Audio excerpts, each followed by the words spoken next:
I spoke last week about the joy, the sheer joy that I found this summer while on sabbatical in worshiping together with my family.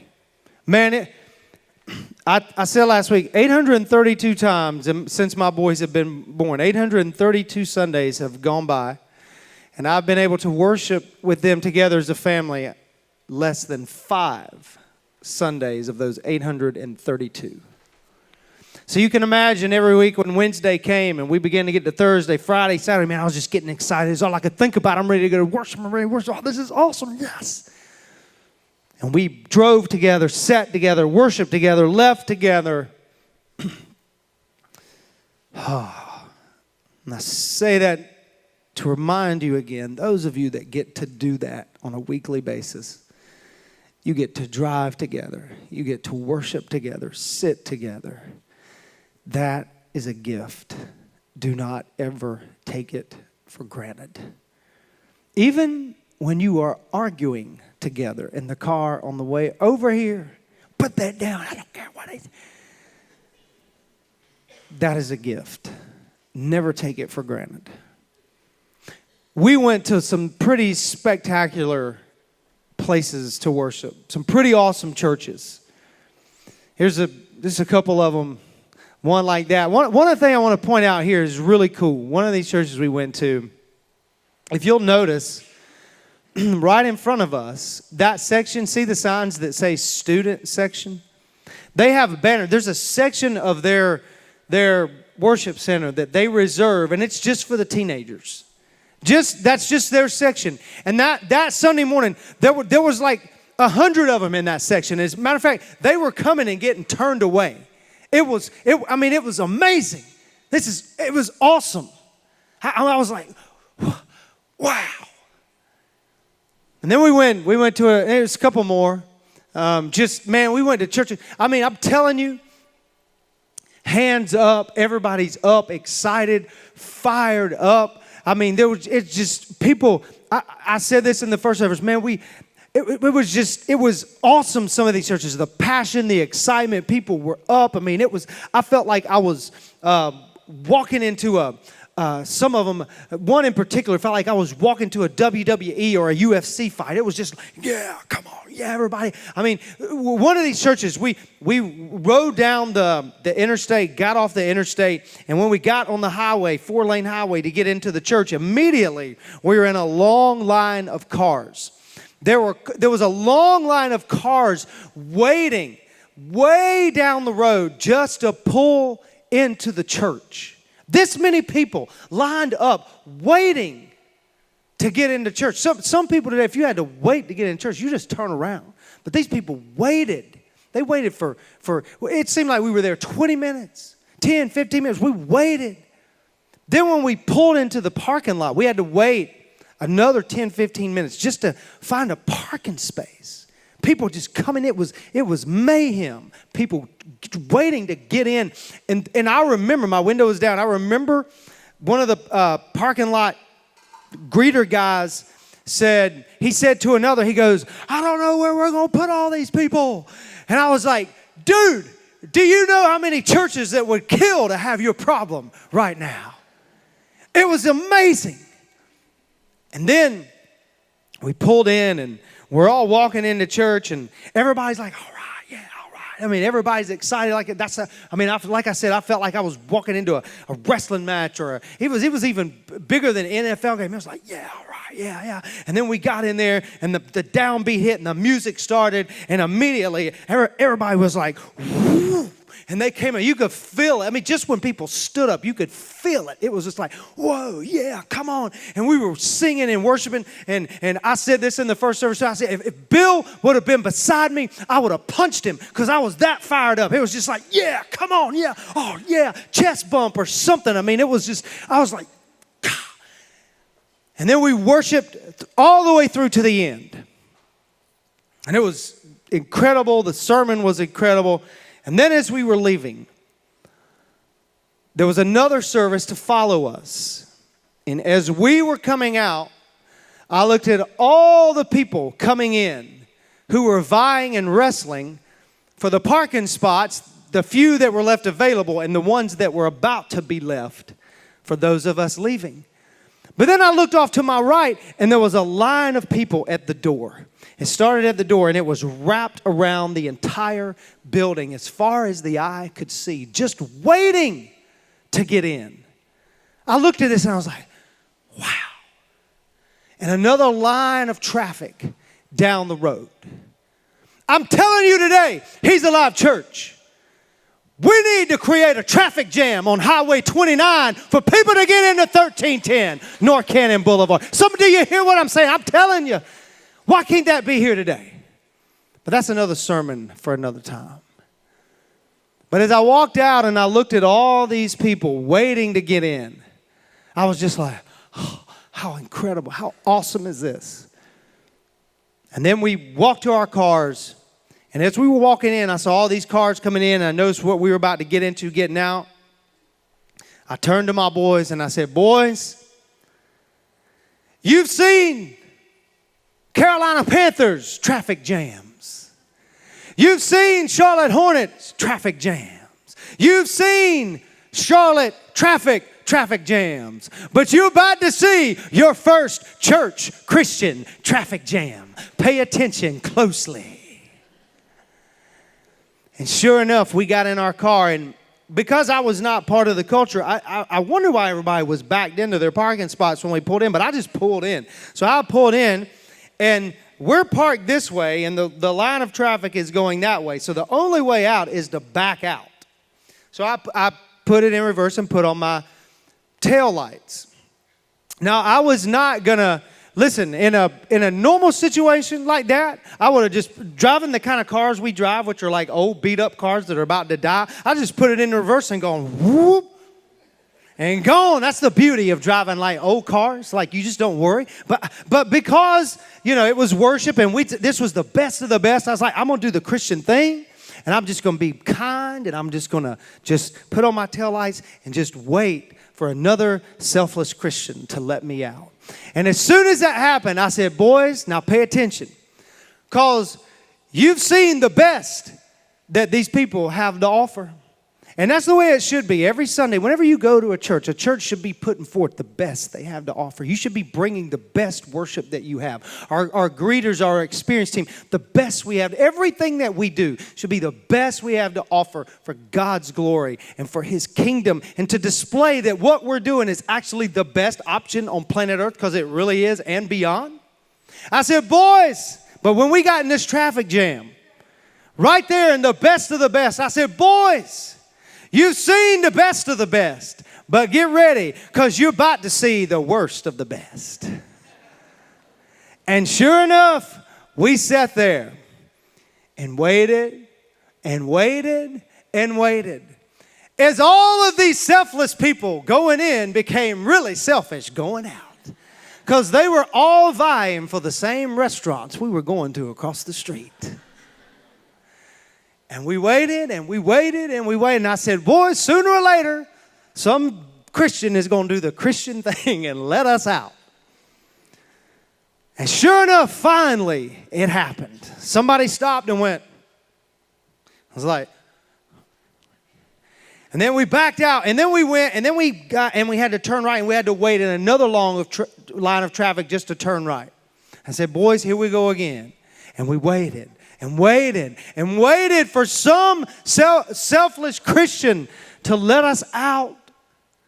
But no one was paying us any attention, as they were all vying for position in the Christian traffic jam. Finally, one thoughtful, selfless soul said, and we got out, finally, 20 minutes later. And I thought to myself, sitting in that parking lot, I was like, man, what an incredible thing for a church to do. You come in, you worship, you lay down the gospel, and then just to help your people put into practice what you preach, to show the genuineness of their Christianity, you immediately put them in a traffic jam as they leave. Yeah, nothing greater. But I'm telling you now, I would love to have that problem. But more than that, it brought to my mind a metaphor that I had gone into my sabbatical with because of a situation that happened to me before I went on the sabbatical. And that is this, and don't get me wrong, traffic jams at church is not the worst that a church has to offer. There's way worse than that. That's actually a good problem, but it still was a great metaphor for the fact that, and you need to hear this, get this in your mind and fix your posture on it and then put cement around it. Church, more than any other organization, more than any other entity, more than any other body of people, the church is where you will see the worst of the best people. Listen, church is where you will see the worst of the best people. It may surprise some of you in here today, but church folk have the capacity and will let you down. They can say mean things, and do hurtful things. People will come into He's Alive Church and they will say, we found our home. This is our church. We love it. Until we don't. That is, until somebody says something to us to make us leave. Mark, until you do something we don't like, or Bill does something, or another staff member does something, that we'll just hit the bricks. It's going to happen. Get ready for it. Church, more than any other organization, is where you will see the worst of the best people. And when it happens, it does not negate the fact that they're still the best people. The reason the church is the best people, people say, look, we got mad at church and we left church and I just swore off church the rest of my life. That's fine. You can go find whatever you need in gangs, civic organizations, political organizations, but it won't be the better option. The reason the church is the best is not because of who we are or what we do, but because of who we're identified with. And His name is Jesus. Jesus said in the book of Matthew, look, if you're looking for a group of people to invest in, you may just as well invest in the church. Because Jesus said, upon this rock, I'm going to build my church, and the gates of hell will not prevail against it. In other words, the church is the only people group that God Himself is committed to for eternity. And no matter what they do, no matter how messed up they are, no matter how many times they fall, God will not give up on them, and He will remain with them, and they will be the only group that is successful into eternity. So if you're looking for a people group to be with, you may as well just invest in the same group that God invested in. But you're still going to see the worst of the best people. That day in a traffic jam, did I all of a sudden, man, we had gone through the whole service. I was like, this is the best of the best. Oh my gosh. And then we got in a traffic jam, and I'm telling you people, if you want to test my Christianity, put me in a traffic jam.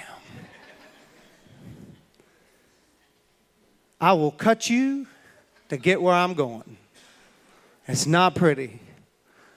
But that day when I'm in a Christian traffic jam, did it change my opinion? No. Because in church, you will see the worst of the best people. But just because you see the worst does not mean they're not the best. So I choose to think best, to operate in best rather than worst. Why? Because of a few singular, solitary words.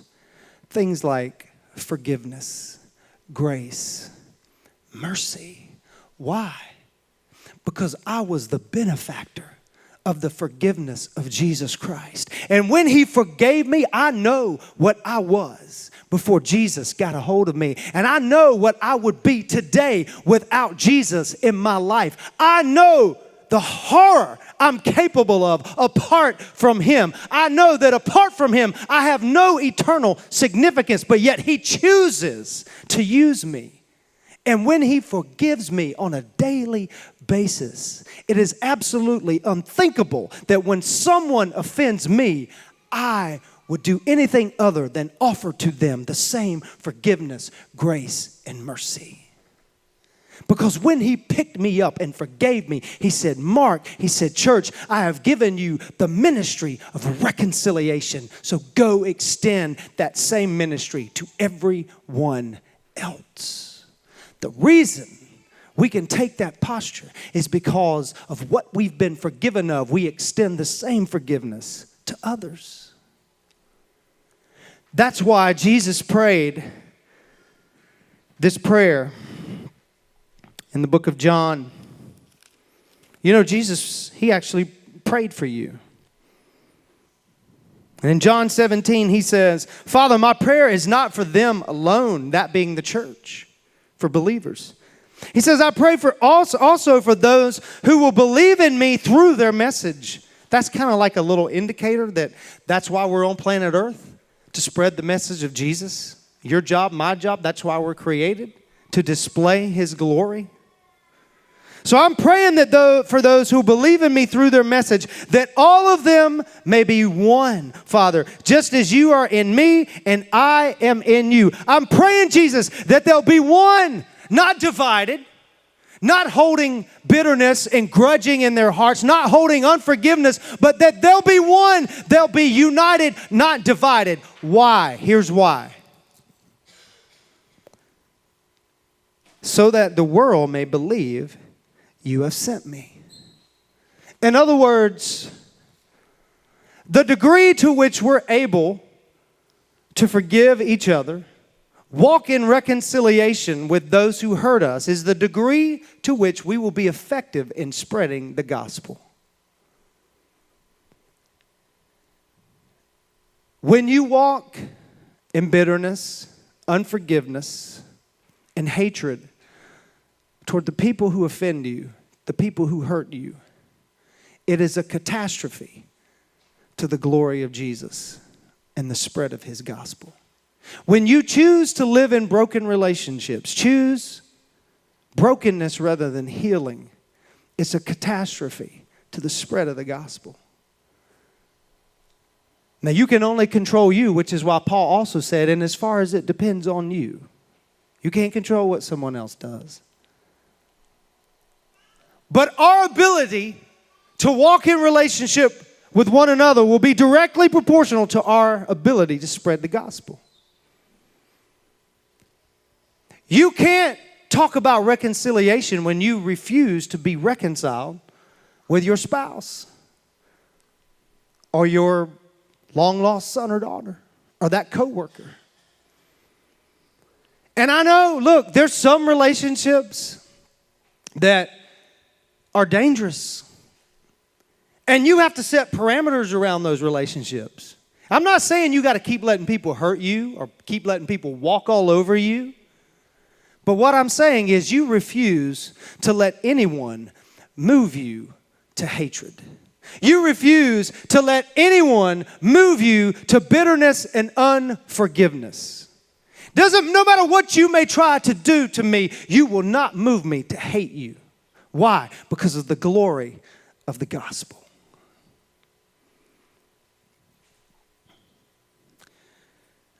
The reason that metaphor was so strong for me that day was because when I went out on sabbatical, an incident happened here. Bill called me into his office.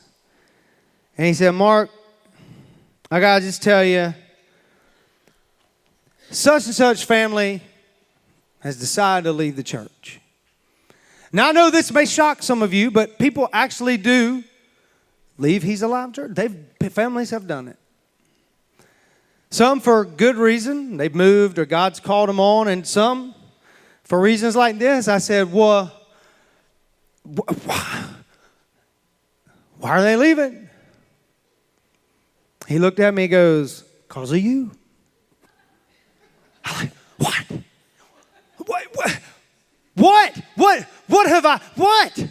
Well, they don't like the way you do this. They don't like the way you do that. They don't like the way you preach. They don't like the way, they don't like this. They don't like that. And then he got down this long list of things, all of which were about me. I'm like, can you give me something that somebody else did? It's all me. It's all you. And he finally got to the last one. And when he got to the last one, I was just like,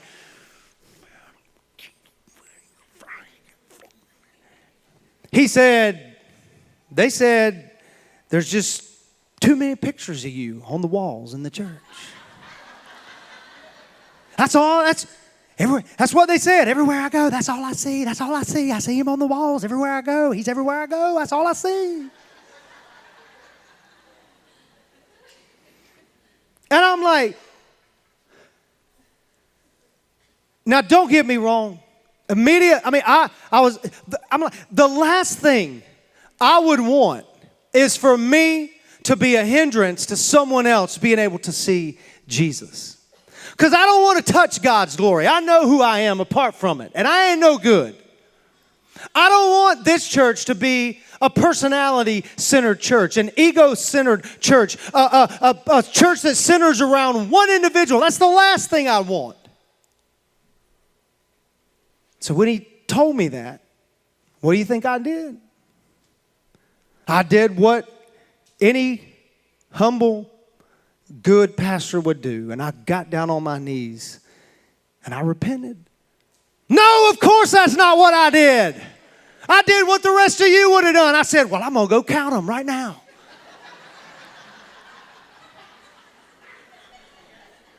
Well, I waited at least till Bill left the building. I didn't tell him what I was going to do. I was waiting for him to walk out. And I was the only one left in the building. And I said, I'm going to count them. I'm right here by myself about 8 o'clock at night. I walked through this building. Took about 30, 45 minutes, and I counted all the pictures. I made sure. Any picture that had me in it, even if it was my backside, I counted it. If it was my hand, I counted it. There are 157 pictures that hang. Don't go count them, by the way, after this, okay? But there are 157 pictures that are hanging on the walls of this church. Of those 157, I am in 42 of them, which means I'm not in 115 of them. So if you equate that statistically, that means I'm in 26% of the pictures in the building and not in 74%. But nobody's ever said that to me. Nobody's ever said, you're not in enough pictures. You're only in 42 of the pictures on the wall. Did you know there's 157 pictures here? You're not in enough. I'm in 26%. I was like, I'm good with that. But I ain't gonna lie. Now look, when I did it, I was like, look, okay, fair enough. If there's too many pictures of me on the wall, let's take some down. But I won't lie, the other part of me was like, I'm going to count them, and I'll show you. And that's what I did. I called Bill, and I said, Bill, do you know there's 157 pictures on the wall? I'm only at 42. That's only 26%.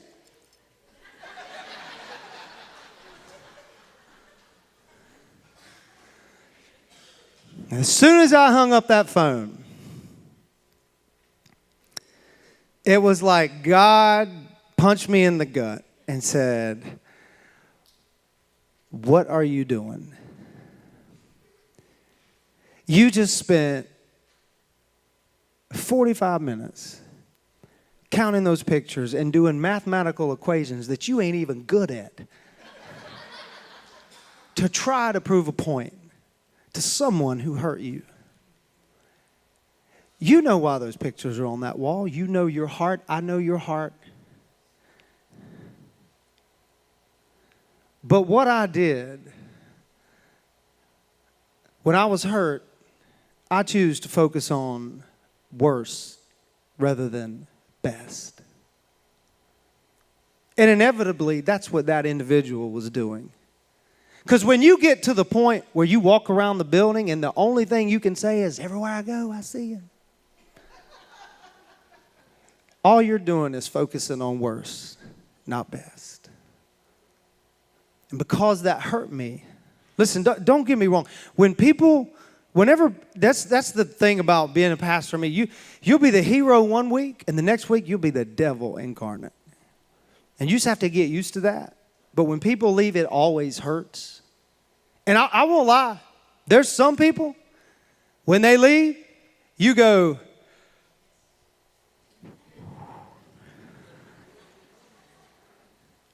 but it still hurts. Some people are toxic, but all of them hurt. Because you want to be the best. But the truth is, church is where you're going to see the worst of the best people. It's just all about your perspective. And I chose to focus on worse rather than best. And that's why, for a large portion of my sabbatical, I spent a lot of time praying for people who hurt me. Not because I was trying to change them. See, most of the people, when that happens, they don't ever come to me. They go to someone else. I never hear from them. And they'll say, well, that won't do any good. We tried, it won't do any good. It's not about doing good. It's not about changing people. It's God's job. God can change the people. My job is to still forgive and walk in reconciliation. You know why? Because His glory is on display. And because His gospel is too worthy of anything less than that. It's really about the gospel. It's not about me. It's not about them. That's great if somebody changes, but ultimately, it's not about any of that. It's about His glory. And that's why I sent myself over 100 emails of stuff just me, most of which I didn't like. And that was hard. That's why Paul wrote in Colossians chapter 3, bear with each other and forgive whatever grievances. Now notice that word whatever. He didn't qualify anything. That's basically, he's saying, that's all of them. And yes, there's going to be some that hurt you and some that will require you to put up parameters to protect yourself. But that's also why he used the word bear. Bear with each other and forgive whatever grievances you may have against one another. Forgive as the Lord forgave you. The reason he used the word bear, that word bear means to persist, to persevere, and even to suffer.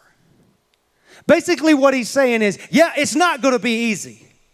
You don't know what they did to me. Exactly. But you don't know what you did to the gospel when you refused to forgive them. And you don't know what you were like before Jesus got a hold of you. You don't know what it took my son to pull you up out of the miry clay. Yes, it's going to hurt, and in some cases will cause you to suffer. But there is a greater glory at stake. So the motivation is you forgive as the Lord forgave you. Wow. That's why Jesus said in the book of Matthew, chapter 6, if you forgive men when they sin against you, your heavenly Father will also forgive you.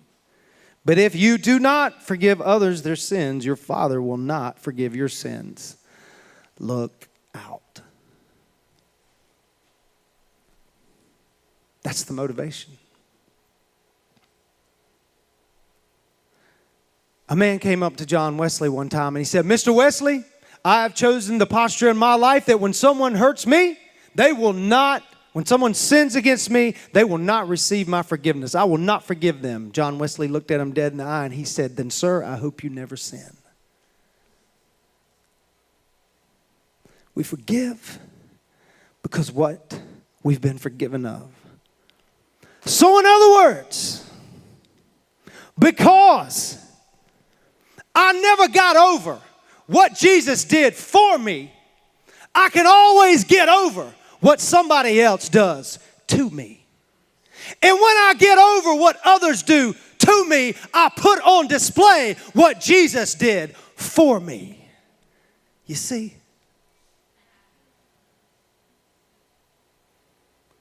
So you can say what you want to say. You can throw all the hurt. And the deal is in today's society where everybody is so sensitive.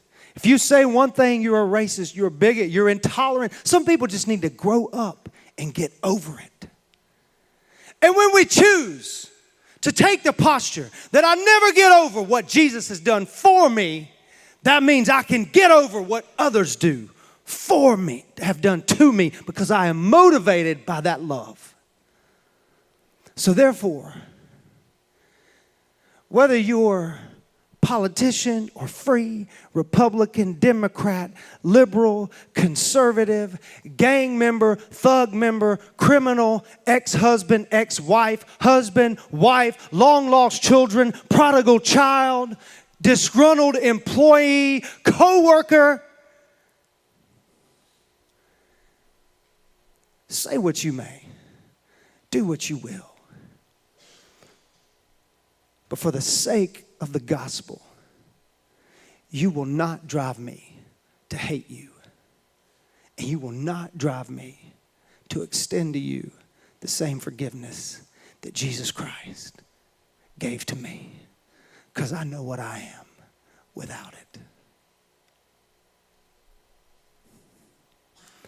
Lest you end up like a pastor who spent 45 minutes counting pictures on a wall just to prove a point. Think best, not worse.